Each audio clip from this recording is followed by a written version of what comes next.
Ku tak dapat jalan sendiri.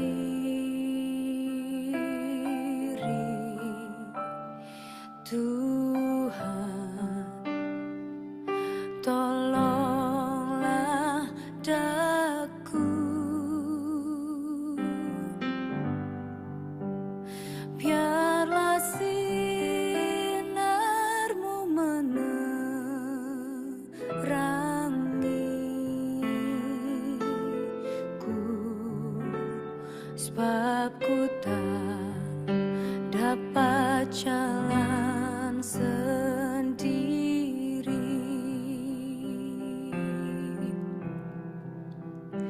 Ku tak dapat jalan sendiri. Tuhan,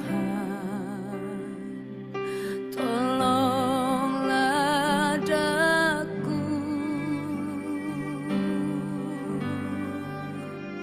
Biarlah sinarmu menerangiku,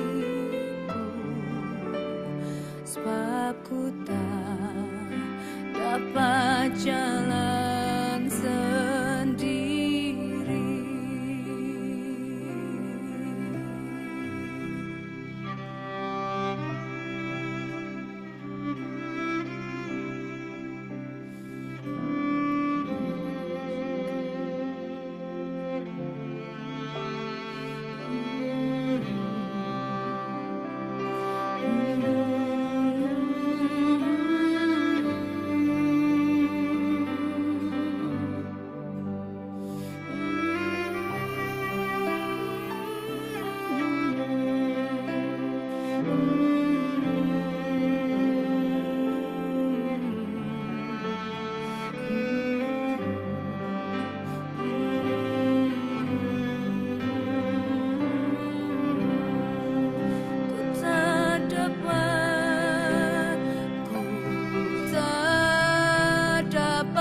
Jalan sendiri.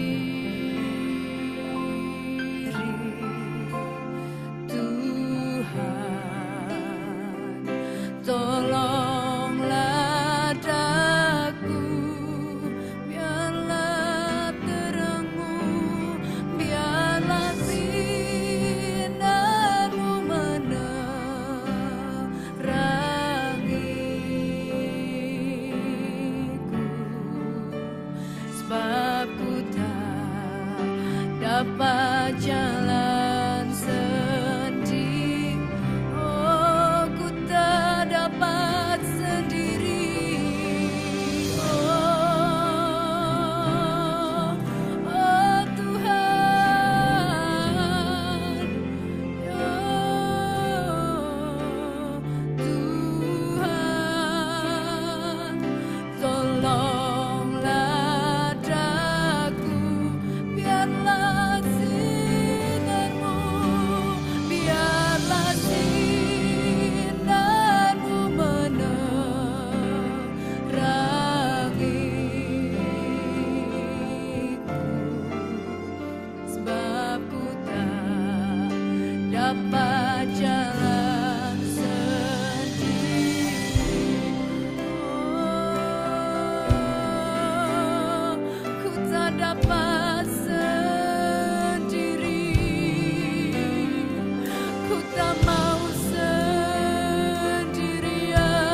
sebab kami tidak dapat jalan sendiri. Biarlah sinar-Mu sebab ku menerangi kami, tak kami tidak dapat dapat jalan jalan sendiri. Terima kasih Yesus. Kami perlu tuntunan daripada-Mu Roh Kudus. Kami butuh Engkau. Haleluya. Kasih karunia Tuhan turun atas kehidupan kami. Sungguh kami tidak dapat berjalan sendiri Tuhan. Sebab jika kami berjalan Tuhan dengan tidak mengandalkan Engkau, maka kami dapat tersesat. Bapa, kami merindukan tangan kuat Tuhan itu selalu menopang kami sehingga kami tidak mengambil jalan sendiri. Kami tidak mencari jalan sendiri. Sebab diberkatilah orang yang mengandalkan Tuhan. Kami taruh pengharapan kami hanya kepada-Mu Bapa. Sebab ketika kami menaruh pengharapan kami akan tumbuh seperti pohon yang ditanam di tepi aliran air yang menghasilkan buah pada musimnya. Di luar Engkau kami tidak dapat berbuah. Bapak, terima kasih, jangan biarkan kami disesatkan oleh rupa-rupa angin pengajaran yang membingungkan, yang mengombang-ambingkan. Tetapi kami mau tinggal tetap di dalam firman dan kebenaran-Mu, kebenaran-Mu memerdekakan. Demi nama Yesus Tuhan kami berdoa dan mengucap syukur. Haleluya. Amin. Shalom, selamat pagi sahabat-sahabat GSIS yang diberkati, terberkati, dan siap untuk menjadi berkat. Saudara, mari kita jangan mengandalkan kemampuan kita untuk melangkah, tetapi biarlah diberkatilah orang yang mengambil jalannya, jalan di dalam Tuhan. Sebab di dalam Tuhan kita tidak akan tersesat. Di luar Tuhan kita tersesat dan tidak dapat berbuat apa-apa. Saudara, jangan sampai kita melayani, tapi ternyata pengajaran yang kita ajarkan kepada orang lain itu salah, itu sesat. Maka firman Tuhan berkata, bukan orang yang berseru-seru kepadaku, Tuhan, Tuhan yang akan masuk dalam kerajaan surga, tapi mereka yang melakukan kehendak Tuhan. Tuhan tahu membedakan mana orang yang setia. Tuhan tahu membedakan mana orang yang taat. Tuhan tahu membedakan mana orang yang sungguh-sungguh hidupnya berada di jalan yang benar. Dan Tuhan tahu memisahkan mana kambing, mana domba. Saudara, jangan pikir bahwa Tuhan itu menutup matanya kalau kita itu sudah salah jalan. Tuhan tahu pasti, saudara. Makanya hari ini kalau kita boleh kembali ke jalan yang benar, saudara, jangan tinggalkan jalan Tuhan, tapi berjalanlah di dalam kehendak Tuhan. Bapak, Ibu, Saudara yang diberkati oleh Tuhan Yesus Kristus, pada pagi hari ini kita akan belajar tentang pengajaran yang sesat. Kita harus menjauhkan diri dari pengajaran yang sesat. Sebab firman Tuhan katakan lebih baik batu kilangan itu diikatkan di leher orang yang menyesatkan itu, saudara. Memang akan terjadi penyesatan, tetapi celakalah orang yang mengadakannya. Saudara yang diberkati, kapan penyesatan itu terjadi? Ketika kita kompromi terhadap kebenaran. Ketika kita kompromi terhadap kebenaran, maka kebenaran itu menjadi dualisme yang menyesatkan. Sebab itu saudara, biarlah kita matang di dalam kebenaran, matang di dalam pengenalan akan Tuhan, dan senantiasa melakukan apa yang Tuhan mau. Bukan apa yang perasaan kita mau, baper dan terbawa dengan emosi kita. Nah, saudaraku yang diberkati oleh Tuhan Yesus Kristus, mari kita belajar kebenaran firman Tuhan pada pagi hari ini. Hal pengajaran yang sesat. Dari Matius 7 ayat 12 hingga ayat yang ke-23. Mari kita baca firman Tuhan ini bersama-sama. Segala sesuatu yang kamu kehendaki, supaya orang perbuat kepadamu, perbuatlah demikian juga kepada mereka. Itulah isi seluruh hukum Taurat dan kitab para nabi. Masuklah melalui pintu yang sesat itu, karena lebarlah pintu dan luaslah jalan yang menuju kepada kebinasaan, dan banyak orang yang masuk melaluinya. Karena sesaklah pintu dan sempitlah jalan yang menuju pada kehidupan, dan sedikit orang yang mendapatinya. Saudara, kebenaran di dalam ayat 12 hingga ayat yang ke-14 ini menceritakan tentang jalan yang menuju pada kehidupan. Dikisahkan bahwa masuklah melalui pintu yang sesak itu, karena lebarlah pintu dan luaslah jalan yang menuju kepada kebinasaan, dan banyak orang yang masuk melaluinya. Garis bawahi di sini, banyak orang yang masuk melaluinya. Saudara, ada dua macam pintu, yaitu pintu yang sesak dan sempit jalannya menuju pada kehidupan, dan sedikit orang yang menemukannya. Lalu ada pintu yang karena dia lebar dan luaslah jalan yang menuju pada kebinasaan, dan banyak orang masuk melaluinya. Jadi saudara, banyaknya kumpulan komunitas yang masuk kepada jalan yang salah bukan menjadi satu penentu bahwa kita harus ikut mereka. Mungkin komunitas itu banyak, tapi yang banyak itu belum tentu benar. Sedangkan mungkin ada satu komunitas yang mungkin cuma sedikit orangnya, tetapi menuju pada kehidupan. Saudara, kadangkala di dalam pergaulan kita melihat mana yang paling banyak orang sukai, mana yang paling populer, mana kebenaran yang paling menyenangkan telinga. Nah, saudara, kadang ketika kita melihat, oh di situ banyak ini pemimpin yang disukai, pemimpin yang disukai, tapi mungkin dia kompromi. Bisa saja dia tidak kompromi. Tapi kalau ada pemimpin yang kompromi, saudara, kita jangan sampai mengikuti pemimpin yang kompromi lalu berkata dalam hati kita, oh yang penting kan banyak orang yang ikut dia. Banyak orang tetapi belum tentu benar. Banyak orang kalau dia benar, yaitu puji Tuhan. Tetapi kalau banyak orang tetapi itu menyesatkan, saudara, jangan ikut-ikutan. Karena kerajaan sorga itu tidak ada koneksi, saudara. Koneksi kita itu hanya Tuhan Yesus. Dan firman Tuhan katakan, akulah jalan kebenaran dan hidup. Tidak ada seorang pun yang dapat datang kepada Bapa kalau tidak melalui aku. Jadi hanya ada satu pintu, yaitu Yesus Kristus. Makanya there is no condemnation for those who are in Christ. Makanya tidak ada lagi penghakiman, tidak ada lagi penghukuman bagi mereka yang ada di dalam Kristus. Di luar Kristus, orang-orang yang hidup menurut daging, itu kita akan mengalami penghakiman dan hukuman. Saudara, berbicara tentang bahaya dari pengajaran sesat.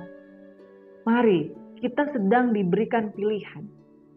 Dalam hidup ini selalu diperhadapkan dua pilihan.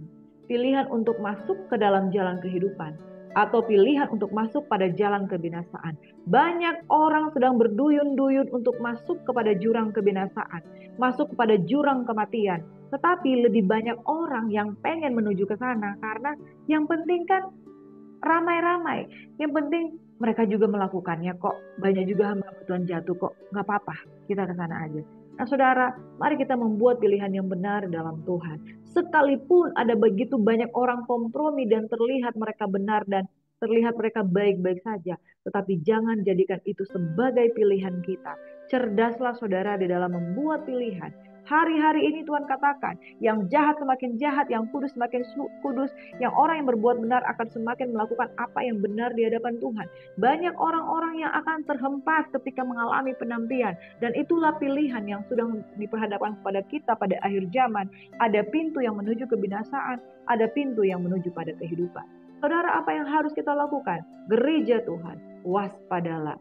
Di dalam ayat yang ke-15 hingga ayat yang ke-20 dikatakan, waspadalah terhadap nabi-nabi palsu yang datang kepadamu dengan menyamar sebagai domba seperti domba, tetapi sesungguhnya mereka adalah serigala yang buas. Dari buahnya lah kamu akan mengenal mereka. Dapatkah orang memetik buah anggur dari semak duri atau buah ara dari rumput duri? Demikianlah setiap pohon yang baik menghasilkan buah yang baik, sedangkan pohon yang tidak baik menghasilkan buah yang tidak baik. Tidak mungkin pohon yang baik itu menghasilkan buah yang tidak baik, ataupun pohon yang tidak baik itu menghasilkan buah yang baik. Dari setiap pohon yang tidak menghasilkan buah yang baik pasti ditebang dan dibuang ke dalam api. Jadi, dari buahnya lah kamu akan mengenal siapa mereka. Saudara, firman Tuhan sudah menubuatkan tentang adanya nabi-nabi palsu. Nah, waspadalah terhadap nabi palsu yang datang menyambar seperti domba. Nah, saudaraku yang diberkati, seperti domba. Jadi ada orang-orang, ada hamba-hamba Tuhan yang menyamar seolah-olah seperti domba, tetapi sesungguhnya mereka adalah serigala yang buas. Dari manakah kita mengenal bahwa ini adalah nabi-nabi palsu yang merupakan serigala yang buas? Dari buahnya. Dari buahnya kamu akan mengenal mereka. Apakah dia buah roh yang dihasilkan atau buah daging, perbuatan daging telah nyata, kecemaran hawa nafsu, penyembahan berhala, sihir, ya, perseteruan, ya, kedengkian hawa nafsu. Dan saudara, segala macam bentuk perselisihan. Orang-orang yang kesukaannya berselisih, buahnya itu nyata, saudara. Dari buahnya akan terlihat apakah orang ini adalah menyamar seperti domba, dan ternyata mereka adalah serigala yang buas. Saudaraku yang diberkati, mari kita ukur indikatornya adalah setiap pohon yang baik menghasilkan buah yang baik. Sedangkan pohon yang tidak baik menghasilkan buah yang tidak baik. Tidak mungkin pohon yang baik itu menghasilkan buah yang tidak baik, atau pohon yang tidak baik itu menghasilkan buah yang baik. Dan setiap pohon yang tidak menghasilkan buah yang baik pasti ditebang dan dibuang ke dalam api. Jadi dari buahnya lah kamu akan mengenal mereka. Sederhana mengenali para nabi palsu. Itu dari buah yang mereka hasilkan. Apakah buah roh atau buah daging. Ayat yang ke-21. Peringatan Tuhan kepada orang-orang yang sudah melayani. Bukan setiap orang berseru kepadaku, Tuhan, Tuhan akan masuk dalam kerajaan sorga.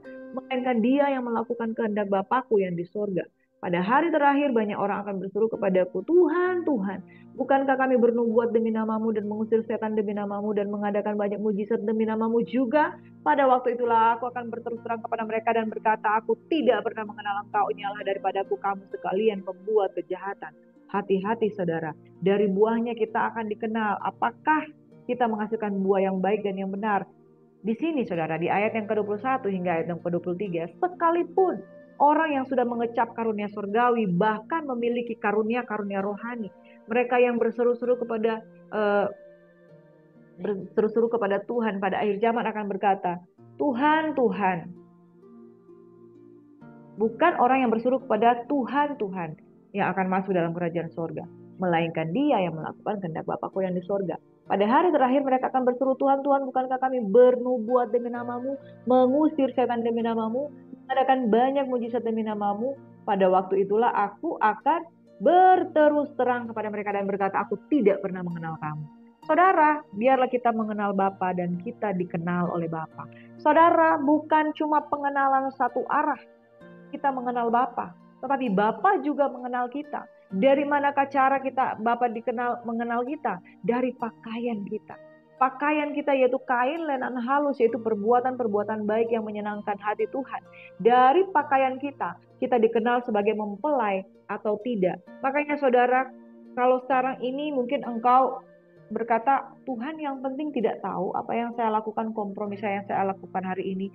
Saudara, karena pada saat ini Tuhan belum akan menyatakannya. Tapi pada akhirnya ketika masa kasih karunia sudah genap, maka dia akan berterus terang dan berkata, aku tidak pernah mengenal kamu. Saudara, kalau hari ini kita memakai perkataan ini untuk mengingatkan diri kita sendiri, jangan sampai Tuhan tidak mengenal kita. Dari buahnya lah kamu akan mengenal mereka. Dari buahnya Tuhan mengenal kita. Apakah kita menghasilkan buah daging atau buah roh? Dan saudara, kalau kita menghasilkan buah daging, Tuhan berkata, aku tidak pernah mengenal engkau. Orang yang bernubuat itu sudah penuh karunia roh. Orang yang bernubuat demi nama Tuhan, yang melakukan mujizat demi nama Tuhan, mengadakan banyak-banyak perkara-perkara ajaib demi nama Tuhan, itu adalah orang-orang yang sudah di dalam Tuhan. Makanya firman Tuhan katakan, bahwa ketika bait suci itu diukur, dikecualikan pelataran bagian luar, yaitu orang-orang yang sebetulnya bisa masuk ke dalam, tapi mereka memutuskan untuk keluar. Jadi saudara, yang membuat seseorang kehilangan hak kesulungan atau kehilangan hak kerajaan sorga, karena dia yang sudah pernah masuk, dia memutuskan untuk keluar. Pada waktu dia keluar, di pelataran luar, Tuhan katakan, aku tidak pernah mengenal kamu, sekalipun kamu sudah melakukan banyak mujizat. Saudara, makanya itu hati-hati sekali orang yang sudah pernah mengalami bagaimana dikasihi oleh Tuhan, penuh dengan karunia-karunia surgawi, bahkan melayani Tuhan. Tapi buahnya itu tidak ada, itu nabi-nabi palsu. Pengajarannya pun saya bisa pastikan itu pasti kompromi. Kalau dia jatuh di dalam dosa percabulan, dia akan kompromikan percabulan. Kalau dia jatuh di dalam dosa perceraian, dia akan kompromikan keperceraian. Kalau dia jatuh di dalam dosa pendusta, dia akan kompromi dengan pendusta. Kalau dia jatuh di dalam dosa keuangan, maka dia akan kompromi dengan hal keuangan. Apa yang terjadi jika seorang hamba Tuhan mengalami kompromi? Kepalsuan, kebenaran, dan ketidakpekaan akan terjadi. Itu sebabnya nabi-nabi palsu menyesat. Saudara, ajaran sesat itu apa, saudara? Ajaran sesat atau aliran sesat atau biasa disebut bidat, itu adalah heresi menurut Oxford English Dictionary, yang artinya pandangan atau doktrin teologis atau keagamaan yang dianggap berlawanan atau bertentangan dengan keyakinan atau sistem keagamaan manapun yang dianggap ortodoks atau ajaran yang benar. Di dalam Titus 3 ayat 10 hingga 11 berkata, seorang bidat yang 1-2 kali kau nasihati, hendaklah engkau jauhi. Engkau tahu bahwa orang semacam itu benar-benar sesat dengan dosanya dan menghukum dirinya sendiri. Jadi saudara, kalau saudara peka ada seorang yang menyesatkan, itu harus dijauhi. 1-2 kali diingatkan, tapi jika tidak bisa diingatkan, dia itu akan menyesatkan banyak orang, makanya harus dijauhi. Di dalam 2 Petrus 2 ayat 1, Petrus menulis, mereka akan memasukkan pengajaran sesat yang membinasakan. Bahkan mereka akan menyangkal penguasa yang telah menebus mereka dengan jalan demikian segera mendatangkan kebinasaan atas diri mereka sendiri. Nah, saudara, ada dua kelompok menonjol yang tentang bidat di dalam PB, yaitu Gnostik Yahudi dari Kolose 2 ayat 8 hingga 23, dan Docetisme. Apa itu Gnostik Yahudi? Gnostik ini mereka tidak menerima otoritas Alkitab Perjanjian Lama. Jadi mereka tidak menerima Perjanjian Lama, mereka sudah tidak mempercayai kitab Taurat, dan mereka juga tidak mengakui bahwa keselamatan adalah melalui Kristus. Umumnya mereka menolak ajaran tentang Kristus yang datang menjadi manusia serta menderita di kayu salib.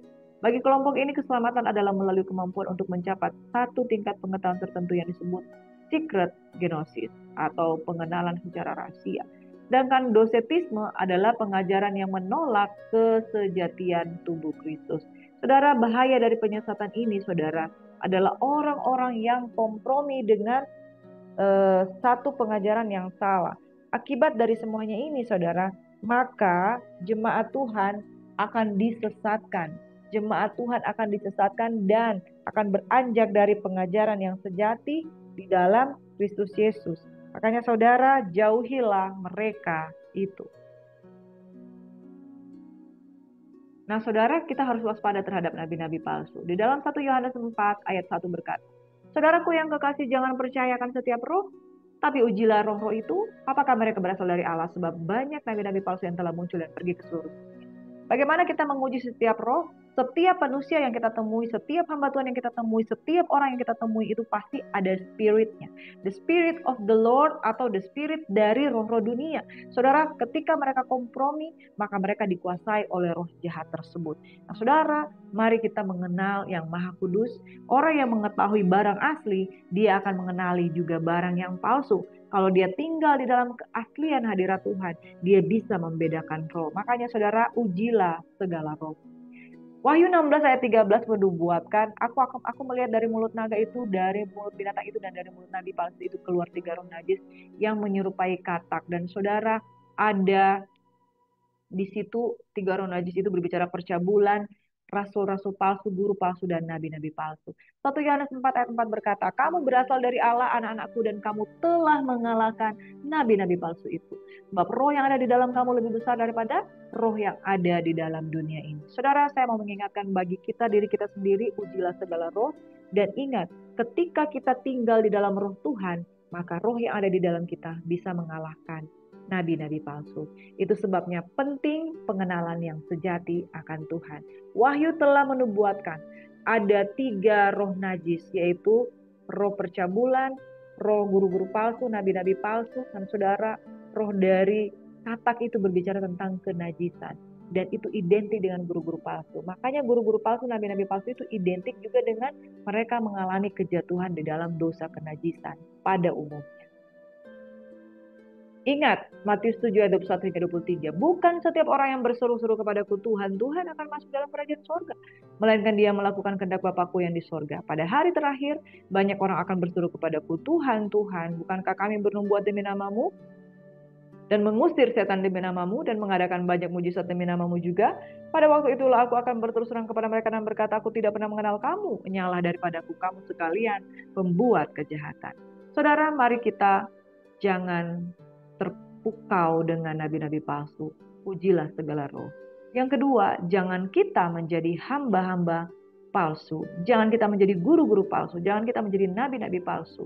Indikatornya apa?